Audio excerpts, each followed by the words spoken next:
Welcome, everyone, to our very first deep dive. Today, we're going deep into the cognitive revolution. Ooh, exciting. I know, right?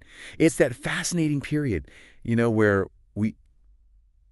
Homo sapiens went from basically just another ape Right. to, the rulers of planet Earth. Total domination. And get this. Okay. It wasn't our muscles or even how smart each of us was individually. Right. It was something else that got us to the top. What was it? Our ability to create and believe in shared myths. It's why, Yuval Noah Harari in his book Sapiens argues that it was our capacity to weave these collective narratives. Yeah, these shared stories. Exactly, that allowed us to cooperate in huge numbers. Way more than any other species. Yeah, totally unprecedented. So it wasn't about being stronger. Not at all. It was about believing in the same stories. Basically, yeah. So how did that actually work? How did these shared myths give early humans a real advantage? Well, think about it like this. Okay. Money, nations, religions. Those aren't physical things you can touch. Nope. They exist only because enough of us agree that they do. Right. It's we all kind of decide together. Yeah, okay. I get it. They're what we call intersubjective realities.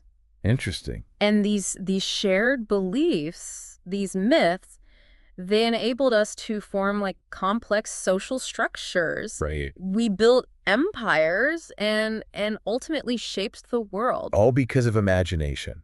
In a way, yeah. It's like that knowledge illusion Harari talks about in 21 Lessons for the 21st Century. Oh, yeah. I love that example. We all think we know how a zipper works, Mm-hmm. but could you actually explain it right now? Probably not. Exactly. Yeah. We rely on these mini myths all the time. These bits of shared knowledge we take for granted. Right, Now, yeah. scale that up. Go. Imagine going from knowing how a zipper works to believing in a God who decides the laws. Wow. That leap, that's what allowed for huge societies.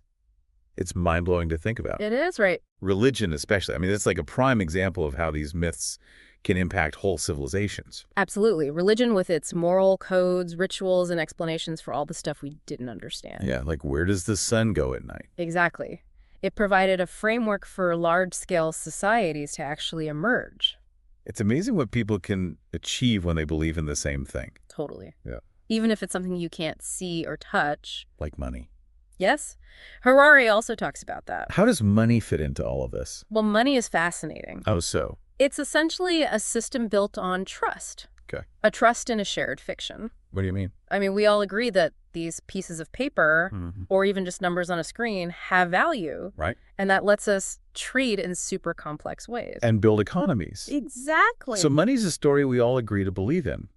Pretty much, yeah. That's wild when you put it that way. It highlights how these shared myths, these things we imagine together, they've driven so much of human progress. It's all about belief. It really is a testament to the power of belief. This makes me think, what myths do we take for granted today? Oh, that's a great question. Are there things we believe in so strongly that we don't even question them? Now that's something to ponder for sure. I think so, too. The myths we live by now might be different from those of our ancestors. We don't sacrifice animals anymore. But they're just as powerful in shaping our world. So what are those myths? Let's explore that a bit later. Okay. First, let's dig deeper into how religion and money, as shared myths, Cool. Okay. propelled Homo sapiens to the top. All right, let's unpack that. Let's do it. All right, so we know that religion and money are basically powerful stories we all agree on. Right, these shared myths. But how did that actually help Homo sapiens, become top dog? Yeah, good question. We talked about temples and cathedrals, which are pretty impressive. Right, huge undertakings. But how did that give us an edge over, Neanderthals? Well, it wasn't just about the buildings themselves. Okay, then what? Religion gave people a reason to behave in a certain way. Like a moral code? Exactly. It provided a sense of purpose, a sense of belonging. Right, we're all in this together. Exactly. And it helped explain all the things people couldn't understand back then. Like why bad things happen? Yeah, or where did we come from? Stuff like that. Okay, so religion helped people feel connected. And when you have that shared belief system, that sense of community, it makes you more likely to cooperate. Makes sense. Imagine a group of early humans facing a threat. Like a saber-toothed tiger. Sure, or maybe a rival tribe trying to take their resources. Oh, yeah, competition. Having shared beliefs, Yeah. rituals, values. They'd be more united. Exactly. They'd be more willing to fight for their group to protect each other. Okay, I can see that. What about money, though? Money. How did that help us survive? Think about how clunky bartering is. Like trading a chicken for a basket of apples. Yeah, you have to find someone who wants what you have and also has what you want. Right, and who decides how many apples equal one chicken? It gets complicated fast. Okay, so money simplified things. Exactly. Money acted as this universal symbol of value. Like everyone agreed on what it meant. Right, and that allowed for trade between strangers. Because you didn't have to know the person. You just had to trust the system. Trust that the money had value. Precisely. Yeah. And that trust led to the development of specialized jobs. Oh, interesting. People could focus on doing one thing really well. And get paid for it. Exactly. And that led to complex economies and civilizations. All because of money.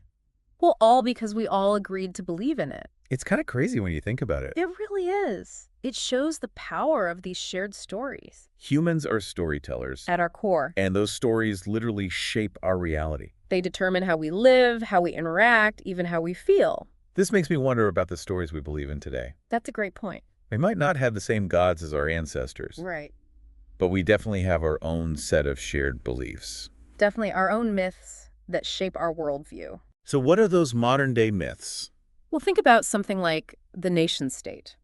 What do you mean? It's a pretty recent invention, really. Is it? But we've come to accept these lines on a map. Right, borders. Yeah, as defining our identity and loyalty. It's like you're born in a certain place and automatically belong to a group. Exactly. And that belonging can be incredibly powerful. It can also lead to conflict. Absolutely. But the point is, it's a shared story, a myth that we've created. What else? How about consumerism? Oh yeah, buying stuff. It's the belief that happiness comes from owning things. From having the latest gadgets, the nicest clothes, Exactly. It's the story that drives our economy. and our desires. And it's so ingrained in our culture that we rarely even think about it. It's just how things are. Right. We've gone from being scared of wild animals to being scared of missing out on the latest phone. Our fears have evolved right along with our myths, This shows just how deeply these stories affect us. even if we're not aware of them. Which brings us to a big question. Are the myths we live by today actually good for us? Are they helping us or holding us back? That's a tough one. It is. Yeah. It's something we'll need to explore further. But for now, Yeah. let's just take a moment to appreciate Okay. the power of shared myths. And how they've shaped our journey. From those early humans to us today. It's quite a story. It's amazing to think about, these invisible forces, these shared myths, and how they've shaped everything. They've shaped human history, yeah. From our earliest ancestors, sitting around a fire telling stories, Trying to make sense of the world. right to the crazy global society we live in now. It's clear that believing in the same stories is a big part of what makes us human. A big part of what makes us different. Absolutely. But this ability to believe together. It's a double-edged sword. How so? It's what lets us cooperate on a massive scale, build civilizations, achieve incredible things. But it's also how we get tricked. Right. It can lead to conflict and division. Even the suppression of freedom. Sadly, yes. So how do we navigate this? How do we figure out which stories to believe in? Which ones are helping us and which ones are holding us back? It's a big question. It is. How do we even start? Awareness. I think that's the first step. Okay. We need to start noticing the myths operating in our own lives. Like what? Ask yourself, what stories do you tell yourself about success? About happiness?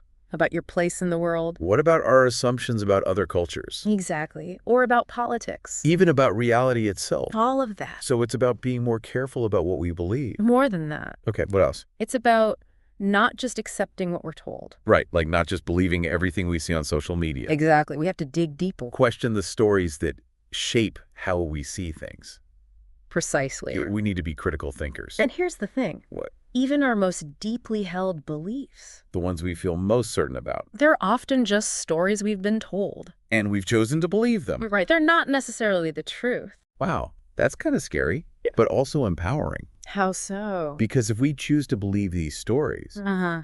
it means we can choose to believe something else. Exactly. We have the power to choose. To choose the stories that guide our lives. And shape our future. That's where our freedom comes from. The freedom to believe or not. So this whole deep dive, Yeah. it's not just about history. Yeah. It's about understanding ourselves. And how we can shape the future. Exactly. By understanding the power of these myths, these shared stories. We can become more conscious creators Creators of the stories that will define our lives. and define the future of humanity. The future is a story we're all writing together. That's a powerful thought. It is, isn't it? Well, we've given our listeners a lot to think about, We have but we want to leave you with a challenge. a call to action. Think about a myth, a shared story that's shaping your life right now. It could be about your job, your relationships, Your political views? even just your daily habits. Here's the challenge. Talk about this myth with someone you trust. Someone you can have a real conversation with. Explore where this belief came from What evidence supports it? and what might happen if you keep believing it. Challenge your own assumptions. Be open to other points of view. You might be surprised by what you discover. You might even decide to change your mind. Who knows? Maybe this conversation will help you see the world in a new way. Maybe it will inspire you to rewrite your own story. The story of your life. Thank you for joining us on this deep dive. It's been a pleasure exploring these ideas with you. We can't wait to dive into another fascinating topic with you next time. Until then, keep questioning, keep exploring. And keep believing in the power of stories. Voice.